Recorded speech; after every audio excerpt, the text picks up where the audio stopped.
Bonjour à tous, aujourd'hui on se retrouve pour les bons plans de la semaine 3 de 2023. Je vous propose qu'on attaque ça tout de suite après l'intro. C'est parti.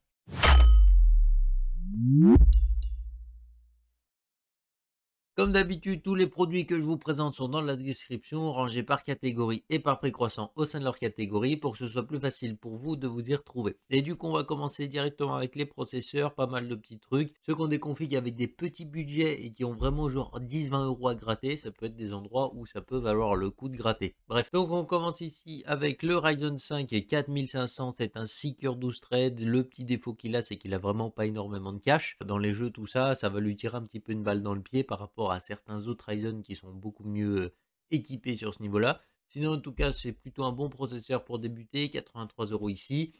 Voilà, c'est déjà plutôt polyvalent, mais comme je vous disais, son cache va très vite le limiter. On poursuit ici avec un autre Ryzen qu'on connaît très bien, c'est le Ryzen 5 3600. Alors au niveau des fréquences, on va être très proche justement du Ryzen 4500 qu'on a vu juste avant, mais on a beaucoup plus de cache ici, donc beaucoup plus de perf en jeu, beaucoup plus de perf un petit peu partout, et franchement ça peut être plutôt pas mal aussi de gratter là-dessus. On rajoute à peine 20 euros, et si vous avez 20 euros à mettre en plus, ça peut être un processeur qui sera plutôt pas mal. Après, pour ceux qui sont plutôt orientés pour de la bureautique, on retrouve ici le Ryzen 5 4600G encore une fois. Et là du coup c'est pas mal parce que ceux qui veulent un PC de bureautique, ça leur permet de vraiment avoir un truc très respectable pour vraiment pas très cher, et ça c'est vraiment cool. 124 euros ici, vous avez une bonne puce graphique, vous avez déjà un processeur qui est capable de voir de la bureautique dans tous les coins parce que basiquement c'est largement assez puissant.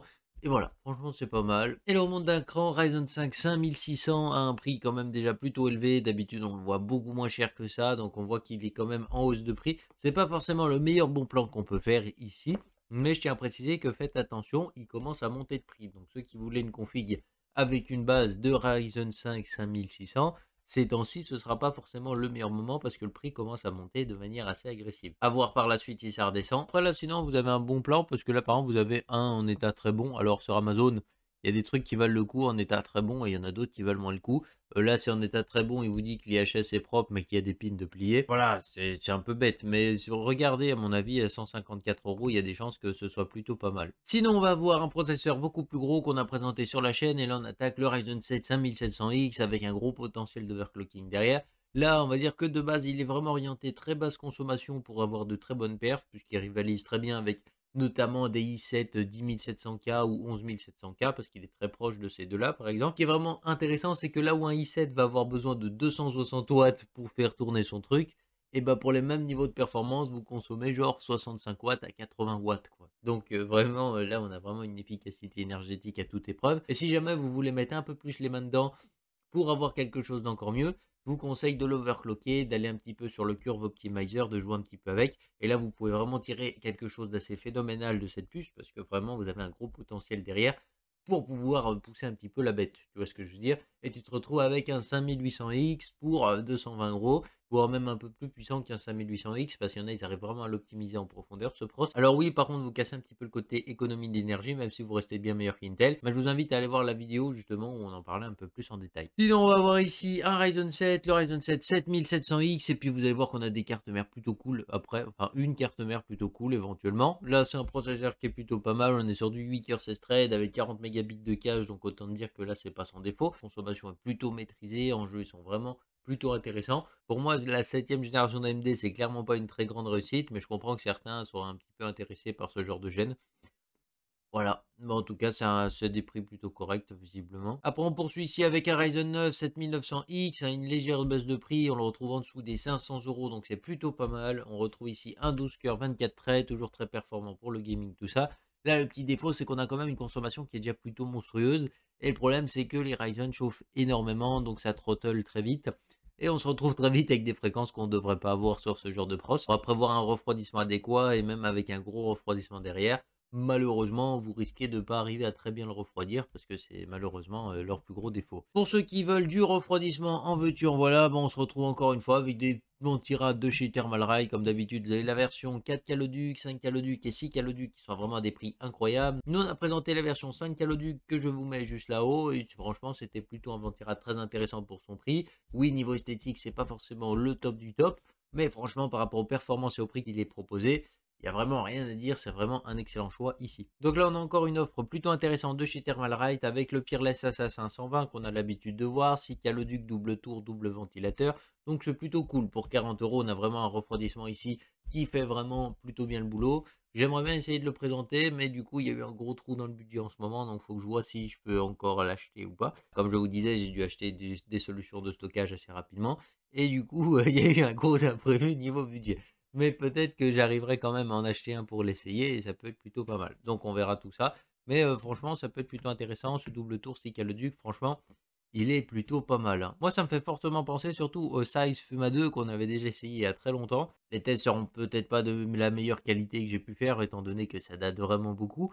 Mais basiquement, c'était déjà un très bon ventirad. Après, au niveau de la RAM, on a des trucs plutôt pas mal. L'Exartor, alors là, ils vous mettent que c'est de la RAM RGB alors qu'elle ne s'allumera jamais de votre vie, étant donné qu'il n'y a pas de LED dessus. Donc là, déjà, on attaque direct dedans. C'est pas du RGB, donc c'est pas la peine de croire que ça va s'allumer.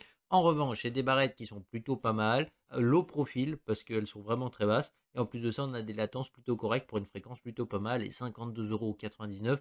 Franchement, ça peut être un bon combo pour celui qui commence à se monter un PC. Pour celui qui veut des bonnes barrettes pour overclocker, là vous avez de la 3200 MHz en casse 16 de chez G-Skill, les Ribio 5. Alors c'est pas les plus belles, moi personnellement je les aime bien, mais il y en a qui les trouvent moches. Après, c'est des barrettes qui sont quand même relativement petites, donc niveau des refroidissements, vous ne serez pas limité, vous pourrez mettre des trucs plutôt pas mal.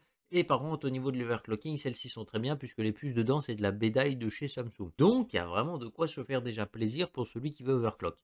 Après, vous avez un deuxième kit au même prix, mais là, pour celui qui veut mettre les mains dedans, c'est un peu moins intéressant. C'est les 3600 MHz casse 18. Alors, on n'est plus sur de la bédaille de chez Samsung, donc ça ne va pas s'overclocker aussi bien, mais les performances à stock sont un peu plus intéressantes. Donc c'est à vous de voir si vous préférez overclocker avec le kit qu'on a vu juste avant, ou si vous préférez justement partir sur ce kit-là, mais il aura certainement des un peu moins meilleures performances en overclock. Voilà. Enfin, je veux dire, par rapport à la performance qui est fournie de base, ce sera peut-être un peu moins intéressant de l'overclock. Tu vois ce que je veux dire? Entre les deux, en tout cas, vous gagnez légèrement des performances en partant sur le 3600 MHz casse 18. Après, c'est à vous de voir parce que le prix, c'est littéralement le même. Après, au niveau des cartes mères, des petites cartes assez sympas. On attaque ici avec une B550 Gaming X 2.0. C'est une carte mère plutôt pas mal. On va avoir des étages d'alimentation suffisamment costauds pour supporter la plupart des Ryzen, voire même carrément tous. Et puis ça vous permettra de faire un petit peu d'overclocking. Sinon, le truc qui est pas mal, c'est que la carte est déjà plutôt bien fournie. Les petits défauts, c'est qu'on n'a pas de dissipateur thermique sur la M.2, donc c'est un peu dommage. Il faudra en acheter un si vous voulez vraiment un M.2 et que vous savez qu'il chauffe. Bah, malheureusement, il faudra en acheter en plus.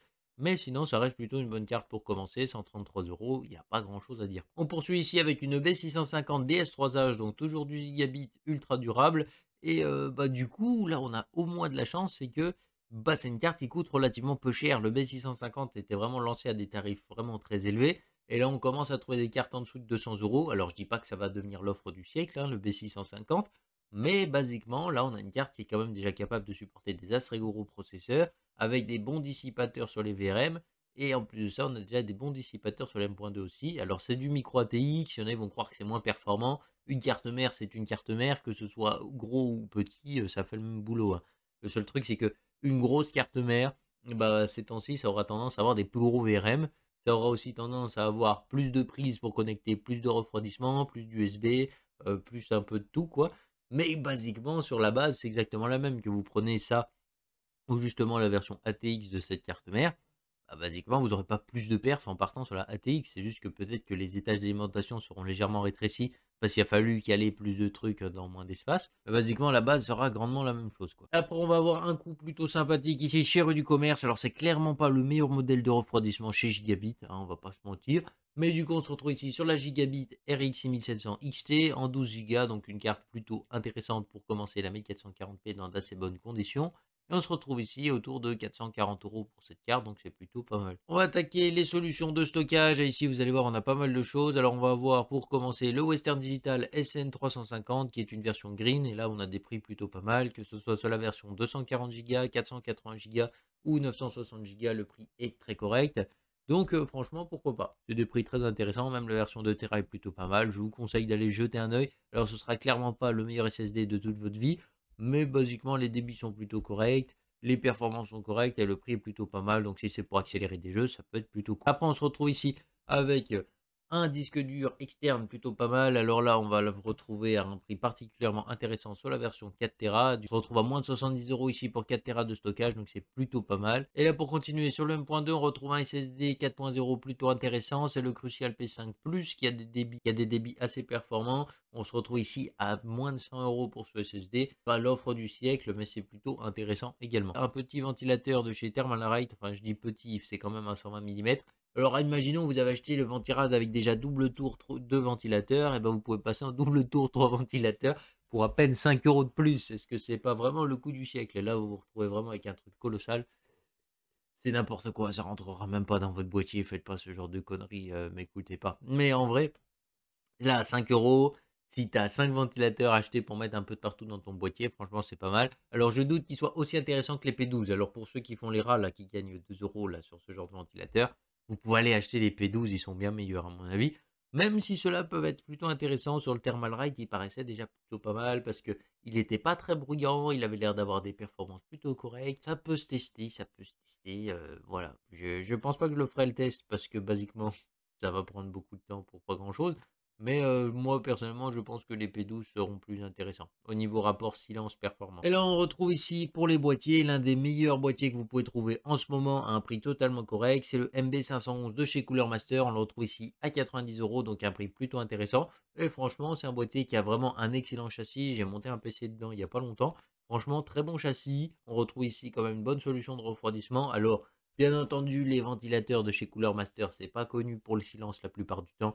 Donc, ce ne sera pas leur gros point fort. Par contre, l'adressable RGB est plutôt pas mal. Vous avez un contrôleur LED intégré, donc si jamais votre carte mère n'a pas de prise adressable RGB, ça peut déjà le faire, qui est largement capable de supporter des configurations énormes à l'intérieur sans poser aucun problème. Au niveau des alimentations, on a deux alimentations plutôt pas mal. Alors, on retrouve ici la EVGA 600BR qui est plutôt cool. C'est une bonne alimentation entrée de gamme qui vous permettra de faire pas mal de choses. 80 plus bronze. Ici, on a des câbles qui sont full gainés noirs, donc c'est plutôt beau même de base. Et après, sinon, bah, du coup, c'est un prix plutôt intéressant. Alors, elle est temporairement en rupture de stock, mais je pense que vous pouvez la commander quand même. Après, pour ceux qui cherchent une très très grosse alimentation, on retrouve ici une alimentation 1000 watts de chez NZXT, la C1000 sur base Seasonic.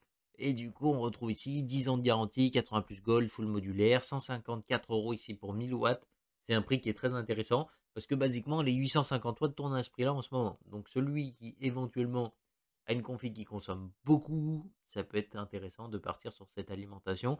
Je pense que le prix ne devrait pas tarder à augmenter très fortement. Donc voilà, pour moi, je pense que ce serait peut-être le moment de l'acheter. Donc on se retrouve ici sur un écran à 170 € pour une taille de 27 pouces, cadencé à 165 Hz en 1080p. Alors honnêtement, 27 pouces en 1080p, il faut être un peu loin, sinon vous allez bien voir les pixels. Après, on se retrouve ici sur une dalle IPS, donc les couleurs devraient pas être trop mal. Après, au niveau des contrastes, c'est pas le meilleur. Le VA, souvent mieux sur les contrastes. Donc voilà, ça dépend le type de jeu auquel vous jouez. Ça dépend le type de jeu sur lequel vous jouez. C'est peut-être un peu mieux de s'orienter sur une dalle VA que sur une dalle IPS. Mais bon, en tout cas, pour celui qui cherche un écran, ça peut être plutôt intéressant. On se retrouve ici sur un PC portable aussi plutôt pas mal. Alors là, on va avoir un IdeaPad 3 de chez Lenovo pour 559 € au lieu d'environ 800.